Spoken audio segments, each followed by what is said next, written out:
గుమగుమల వంటలే వంటలే తెరకొట్టే కారం రంగు రుచి ఆచి కారం పొడి. మార్కాపురం కేంద్రంగా కొత్త జిల్లా ఏర్పాటు కానున్నట్లు తెలుస్తోంది. జిల్లా రెవెన్యూ డివిజన్, మండల, గ్రామ సరిహద్దులు, పేర్ల మార్పునకు ఏర్పాటైన మంత్రివర్గ ఉపసంఘం ఈ మేరకు ప్రభుత్వానికి సిఫారసు చేసినట్లు సమాచారం. ఏజెన్సీలో మరో జిల్లా, అమరావతి కేంద్రంగా జిల్లా ఏర్పాటుపైన ప్రతిపాదనలు ఉన్నట్లు తెలుస్తోంది. వీటన్నింటిపైన మంత్రివర్గ ఉపసంఘం సీఎంతో మంగళవారం చర్చించనుంది. రాష్ట్రంలో కొత్త జిల్లాలు, రెవెన్యూ డివిజన్లు, మండలాల ఏర్పాటుతో పాటు పేర్ల మార్పుపై కసరత్తు కొలిక్కి వచ్చింది. జిల్లా, రెవెన్యూ డివిజన్, మండల, గ్రామ సరిహద్దులు, పేర్ల మార్పునకు ఏర్పాటైన మంత్రివర్గ ఉపసంఘం మంగళవారం మధ్యాహ్నం సీఎం చంద్రబాబుతో సమావేశం కానుంది. జిల్లాలు, రెవెన్యూ డివిజన్లు, మండలాల ఏర్పాటు, పేర్ల మార్పులపై అందిన అర్జీలపై ఆయనతో చర్చిస్తారు. ఆయన సూచనలు తీసుకుని తుది నివేదిక రూపొందించనున్నారు. నవంబర్ 7న జరిగే మంత్రివర్గ సమావేశంలో చర్చించి ఆమోదముద్ర వేసే అవకాశం ఉంది. తర్వాత ప్రజల నుంచి అభ్యంతరాల స్వీకరిస్తారు. అనంతరం గెజిట్ విడుదల చేస్తారు.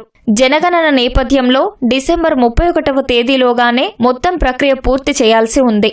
మార్కాపురం కేంద్రంగా కనిగిరి, గిద్దలూరు, ఎర్రగొండపాలెం, దర్శి, మార్కాపురం నియోజకవర్గాలతో జిల్లా ఏర్పాటుకు మంత్రివర్గ ఉపసంఘం సిఫారసు చేసినట్లు సమాచారం. రామాయపట్నం పోర్టు ఏర్పాటు నేపథ్యంలో కందుకూరు నియోజకవర్గాన్ని ప్రకాశం జిల్లాలోకి తిరిగి చేర్చడంపై సందేహాలు నెలకొన్నాయి. దీన్ని నెల్లూరు జిల్లాలో కొనసాగించాలా, ప్రకాశం జిల్లాలో చేర్చాలా అనే అంశంపైన సీఎంతో జరిగే సమావేశంలో స్పష్టత రానుంది. ఏజెన్సీ ప్రాంతంలో కొత్త జిల్లా ఏర్పాటుకు సీఎం చంద్రబాబు గతంలో హామీ ఇచ్చారు. రంపచోడవరం నుంచి జిల్లా కేంద్రమైన పాడేరుకు 187 కిలోమీటర్ల దూరం ఉంది. దీంతో రంపచోడవరం, చిత్తూరు డివిజన్లతో పాటు 4 విలీన మండలాలతో జిల్లా ఏర్పాటుకు ప్రతిపాదించినట్లు తెలిసింది. అమరావతి కేంద్రంగా పల్నాడు, ఎన్టీఆర్, గుంటూరు జిల్లాలలోని నియోజకవర్గాలతో కొత్త జిల్లా ఏర్పాటు ప్రతిపాదన ఉంది.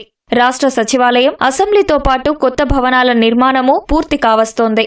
కన్వెన్షన్ కేంద్రాలు అందుబాటులోకి రానున్నాయి. రాష్ట్ర స్థాయి కార్యక్రమాలకు వేదిక అవుతోంది.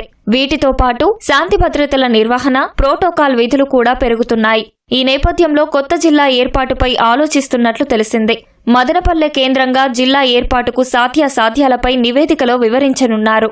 అద్దంకి, మడకసిర సహా 10 కొత్త రెవెన్యూ డివిజన్ల ఏర్పాటుకు సంబంధించి ప్రతిపాదనలు తయారు చేశారు.